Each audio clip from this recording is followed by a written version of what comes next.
There was music when I was growing up. Like my parents, they don't do any sort of music, but like there was always music playing in the background. I was playing basketball, there was music. Doing my homework, there was music in the background. So everything that I was doing, I needed music, I realized that. And then I was like, everything else is a variable, but music is a constant, so why don't I just pursue it professionally?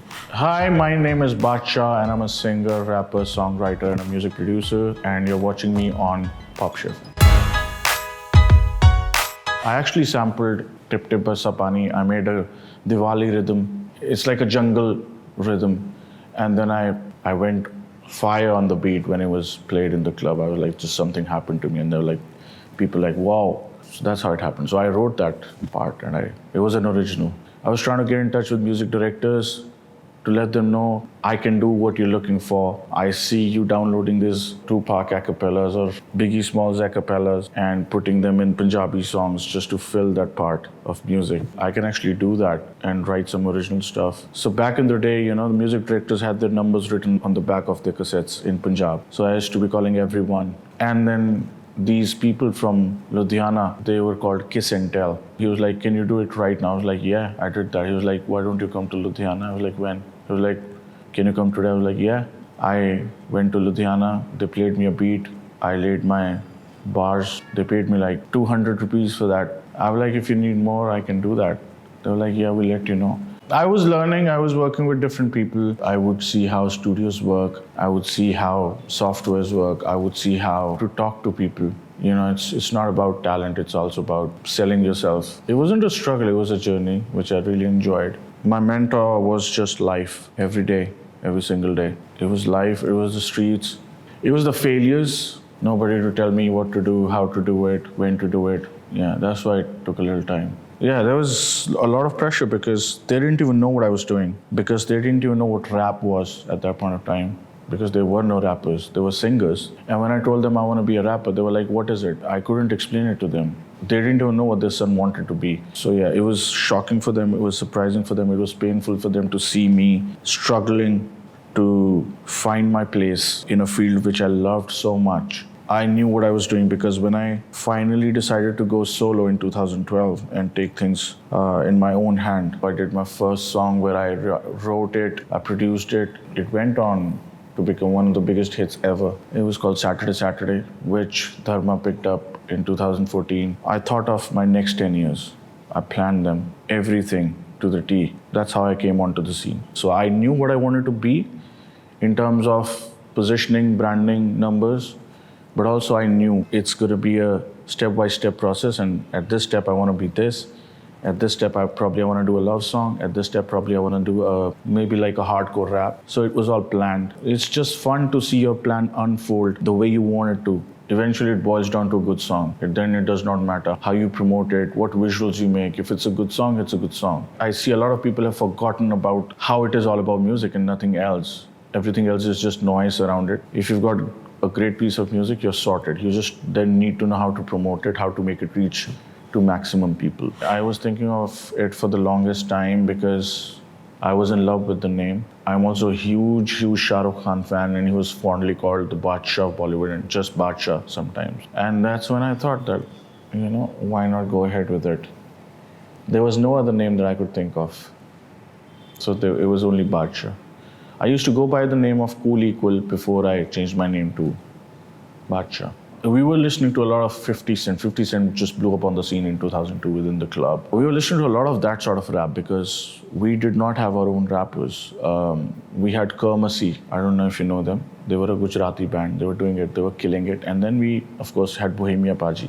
In our initial days of writing and even recording, a lot of us sounded like Bohemia Paji, for a small amount of time. But then that's just the process when you're influenced. And he was the only one to look up to. He was the only one who was putting music out in Desi language, and we would consume that. The vision is, I think, simple words, world domination.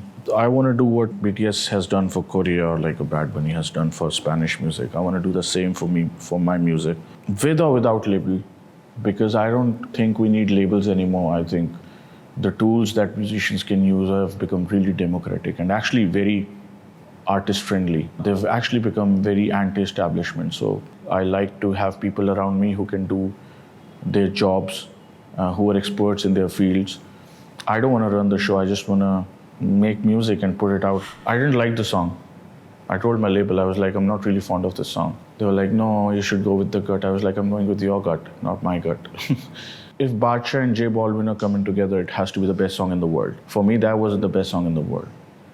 And if I want to do it, I'd rather do it in that way. But like, you know, the label was like, let's get this, blah, blah, blah, blah. I'm glad that it's doing what it's doing. You know, every other day it's on a different chart.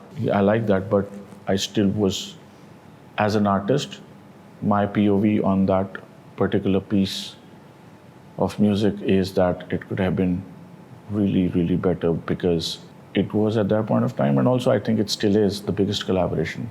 It was a good song. Like for me, it was like a 7 on 10, which is good, but like it was a once in a lifetime opportunity. So I was like, I wanted the song to be more like 11 on 10. My phone has some of the best songs right now in the whole world, which I can't play. With these ones, I'm happy because I produced them. And I love Tiny, who produced Voodoo. But he had a different approach to the beat. I had a different approach to the beat. The beat is banger. Like, the beat is there's no debate.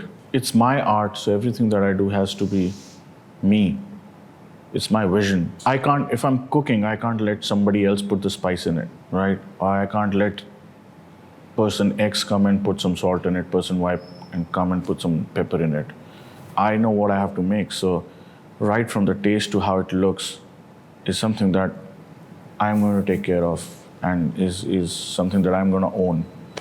So I don't believe in a lot of people coming together unless it's without any egos and prejudices, you know.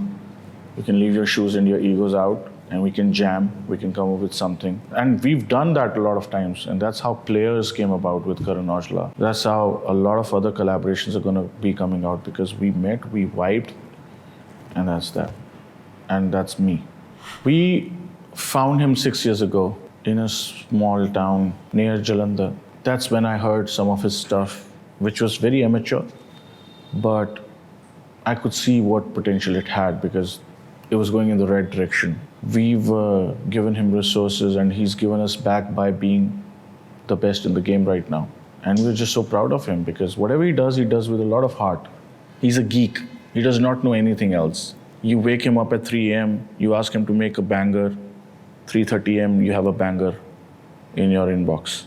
That gives two qualities about him. A, he's extremely loyal and disciplined. B, he's a genius. Whenever a new artist breaks into the scene, it excites me. I then become a follower of their journey. For me, they become a blueprint. I study them. They did this, so this happened. They didn't do this, so this happened. They should have done this, ye ho jata. If they would have done that, to ye ho jata. You know, every year I see someone rising, and by the end of the year, they're gone. Which has just reinstated my belief in the fact that there's nothing like hard work. There's nothing like being real and honest with your work. And there's nothing like treating human beings like human beings. कोई फायदा नहीं है, तुम बादशाह बन ही नहीं सकते. I mean, try to do it because you can't do anything else. Try to do it because you will die without doing it. I mean, if you want to run a business, of course, I mean, you can make a song, sell it, blah, blah. But if you want to create art, if you want to create a legacy, if you want to create a body of work that would be remembered, just be honest with yourself and just be real, be true. People these days panic a lot. That's because they don't believe in themselves. As far as I'm concerned, I'm extremely secure. I believe in myself. Every success excites me. It does not matter who it is. Every rapper was wearing a pair of sunglasses. I want to be that. I want to be cool as well. I mean, Rick Ross was wearing some badass sunglasses. I don't know how many pairs of sunglasses I have. I mean, a lot of them have been stolen though. The number would have been double. I love sunglasses. Sometimes I don't even wear when I'm required to wear, when I step out in the light. It's just because I love them. Like, I love sunglasses, I just collect them. I think the music that we are making, it has become exciting for people from around the world. Give us 2 years, you're gonna be listening to that music everywhere in the world.